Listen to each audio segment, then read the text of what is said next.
नमस्कार। छत्तीसगढ़ का सबसे बड़ा डिजिटल प्लेटफॉर्म छत्तीस तक में आपका स्वागत है। मैं रघुनंदन पंडा। छत्तीसगढ़ में ईडी के बाद आज एनआईए ने दुर्ग जिले के जामुल स्थित जो अहिवारा विधानसभा के अंतर्गत आता है एक घर में छापा मारा। आप देख रहे हैं ये घर है एक श्रमिक नेता का मुक्ति मोर्चा जो स्वर्गीय शंकर गौर नियोगी के अनुयायी हैं। कालादास डेहरिया ये उनके परिवार के बैठे हैं और छापा आज सुबह 5:30 बजे पड़ा है। और जब एनआईए की टीम आई तो वो सोए हुए थे और कालादास डेहरिया जी अभी ये बैठे हुए हैं।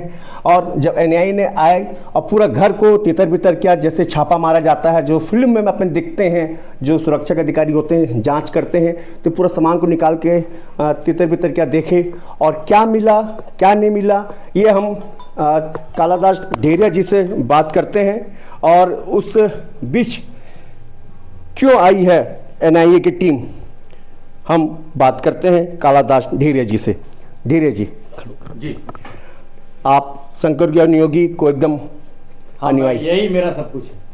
आप देख रहे हैं ये शंकर गौर नियोगी जो श्रमिक नेताओं के भगवान कहा जाता था और इनका गोली मार के हत्या कर दी गई थी और सीबीआई जांच की मांग की गई थी और इसमें कई हत्यारे उद्योगपति पकड़ाए और जेल की हवा खाए। आज कालादास डेहरिया जो शंकर गौर नियोगी को अपना भगवान मानते हैं, इन्हीं की आज सुबह एनआईए की टीम आई थी और जांच की। बताएंगे क्यों? आज एनआईए की टीम सुबह 5:30 बजे आई और मुझे आते ही कहा कि हम सुने हैं या हमको ऐसा कुछ पता चला है कि आप भारत विरोधी गतिविधि करने वाले लोगों के साथ में आपका संलग्न है। तो हमने कहा कि ऐसा तो हमने कुछ नहीं किया और हमने कहा उनको कि आपको अगर है आपके पास कोई तो कुछ लाइए, हम बताएंगे कि वो कैसे हुआ। तो फिर उन्होंने कहा कि नहीं ऐसा तो हम बताएंगे नहीं, हम जांच करना चाहते हैं आपके घर में कि क्या क्या सामान है। बोले कर लीजिए। तो उन्होंने पूरा जांच किया, उस रूम को पहले किया फिर इस रूम को किया। मेरा हारमोनियम है, मैं कलाकार हूँ और बहुत पुराना समय के मैं लक्ष्मण मजदूरिया वगैरह के साथ में काम किया हुआ कलाकार हूँ। हारमोनियम बजाता हूँ, गाना गाता हूँ। मेरा हारमोनियम वगैरह को भी खोल के देखे, इधर उधर भी देखे, ऊपर भी देखे, सारे जगह में कुछ मिला नहीं। तो कुल मिला के मैं उनको बताया कि उन्होंने पूछा कि भाई आप क्या काम करते हो। मैंने बताया कि मैं मज़दूर हूँ और एक कंपनी से निकाला हुआ मज़दूर हूँ। उसके बाद मज़दूरों के बारे में मैं बात करता हूँ। मज़दूर कौन सी कंपनी को? मैं बीके कंपनी से निकाला हुआ मज़दूर हूँ। 1990 में एक बीके कंपनी से मुझे निकाल दिया गया, शंकर गुहा नियोगी की विचारधारा के साथ जुड़ गया और आज मैं नियोगी जी के कार्यकर्ता के रूप में काम कर रहा हूँ। अब सवाल यही है कि एनआईए के द्वारा जिस तरीके से मेरे ऊपर एलिगेशन लगाया जा रहा है वो कहाँ से आया। तो मुझे लगता है कि हमने जो राष्ट्रपति को चिट्ठी लिखा था उस चिट्ठी में हमने लिखा था कि मजदूरों को न्यूनतम वेतन मिलनी चाहिए। यहाँ अडानी है, अडानी के उद्योग में सीमेंट वेजबोर्ड मिलनी चाहिए, हसदेव बचनी चाहिए। और जो है बस्तर में जो निरीह आदिवासियों के साथ जो हो रहा है, मैं बोला कि उस पत्र में कि वहाँ पर नक्सलियों के साथ पुलिस के साथ मुठभेड़ तो ठीक है, वो चल रहा है, अलग बात है, लेकिन जो गाँव में रहते हैं निरीह आदिवासी उनकी सुरक्षा के क्या उपाय है, वो बात हमने उठाया था। तो सवाल यही है कि अब आज यही है कि किसी को भी रोड में मार दो, किसी के ऊपर भी कुछ भी कर दो, अगर आप बोलोगे तो समझ लीजिए आप देशद्रोही हैं। शायद मेरे ऊपर ऐसे ही लागू हो रहा है। और तब मैंने एनआईए को बोला जाते जाते कि सर मैं जिस लड़ाई को लड़ता हूं उसके बारे में सुन लीजिए कि करोड़ों मजदूर औद्योगिक क्षेत्र में काम करते हैं, चाहे भिलाई स्टील प्लांट हो चाहे औद्योगिक क्षेत्र हो, वहां मजदूरों को 7,000 से 8,000 तनख्वाह भी नहीं मिलता, न्यूनतम वेतन नहीं मिलता। क्या उन उद्योगपतियों के घर में आपका रेट चलेगी? एनआईए क्या उन उद्योगपतियों को गिरफ्तार करके ले जाएगी जो कई सालों से अरबों खरबों रुपए जो है मजदूरों के खून पसीने से पी रहा है और वो सही में देशद्रोही है? तो सर उसके पास जवाब नहीं था। बोले कि ये तो हमारा मामला नहीं है। रेला एक संगठन है जी, उसके फंड आते हैं जिसके बारे में बताएंगे। रेला का कोई फंड नहीं है, मैं एकदम साफ बता रहा हूँ। रेला का फंड ये है कि हम जहाँ जहाँ कार्यक्रम में जाते हैं वहाँ के लोग जो हमें कार्यक्रम में बुलाते हैं वहाँ के लोग देते हैं, कलेक्शन करते हैं जनता से। कभी कभी ज़रूरत पड़ने पर हम कपड़ा लेकर के जनता के बीच में जाते हैं कि हमको कार्यक्रम कर रहे हैं, हमारे पास कोई आय के साधन नहीं है, इसमें दीजिए। कितने अकाउंट है आपके?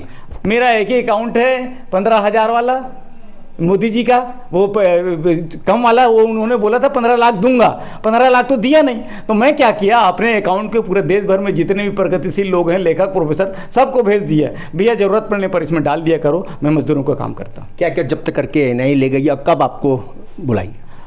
वो पेन ड्राइव जब्त करके ले गई है, और मेरा बेटी का ये है लैपटॉप, वो लैपटॉप पूरा बिगड़ा हुआ था, उसको वो लोग ले गए, और मेरे मोबाइल को ले गए, मुझे सिम मुझे वापस कर दिया, ले गए। लेकिन एक चीज़ मैं आपको बताना चाहूँगा कि उन एनआईओ को पूरा कॉपरेट मैंने किया, कहीं पर भी छुपाने का कोशिश नहीं किया।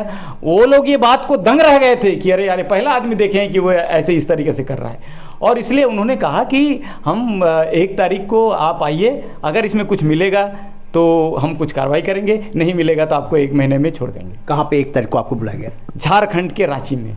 मैंने उनको कहा भी कि रायपुर बुला लीजिए, भिलाई बुला लीजिए, बोले नहीं हमारा मेन ऑफिस रांची में है, झारखंड, आप आइए। आपके अब अगली कदम क्या रहेगा? अगला कदम यही है कि सबसे पहले तो हम रांची जाएंगे, वो क्या बोल रहे हैं वो देखेंगे, हम सुनेंगे, हमें अरेस्ट करता है या क्या करता है वो देखेंगे। उसके बाद हमारे जो मजदूर हैं, भिलाई के मजदूर, छत्तीसगढ़ के मजदूर और पूरे देश के मजदूर आंदोलन करेंगे।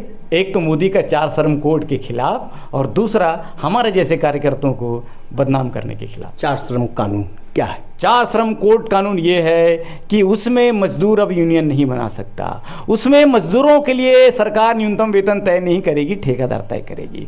मजदूर अगर कहीं मौत हो गया फैक्ट्री के अंदर तो उस मजदूरों को चंदा करके मजदूर इलाज कराएंगे, मालिक का कोई जिम्मेदारी नहीं होगा। आखिर कालादास ढेरिया है, आज इनके यहाँ एनआईए की टीम ने अहिवारा विधानसभा के जामुल स्थित इनके घर में छापा मारे, और आप देख रहे हैं ये जो हाथ में फोटो पकड़े हैं, ये स्वर्गीय शंकर गुहा नियोगी जो छत्तीसगढ़ मुक्ति मोर्चा के संस्थापक रहे हैं, और इनके भी पूरा जीवन मजदूर के ज्ञापन में रहा, उनके उत्थान के लिए रहा। लेकिन लास्ट में उनकी जो दिन आए, गोली खा के उनकी मौत हुई, और जो गोली मारने वाले थे भिलाई के स्थानीय उद्योगपति, जो उनके उद्योग के सामने मुक्ति मोर्चा ने एक झंडा गाड़ दिया था कि सभी मजदूरों का भला करिए, नहीं तो हम आपके उद्योग को नहीं चलने देंगे।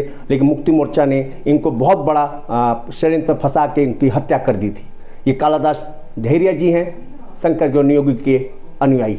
आज इनके यहाँ छापा पड़ा है। ये तो समय बताएगा कि 1 अगस्त को इनके साथ क्या होता है, रांची में ये सुरक्षित रहते हैं या इनके ऊपर कोई एक्शन सरकार लेती है, ये समय बताएगा। रघुनंदन पंडा, छत्तीसगढ़ तक, अहिवारा विधानसभा, जामुल, भिलाई।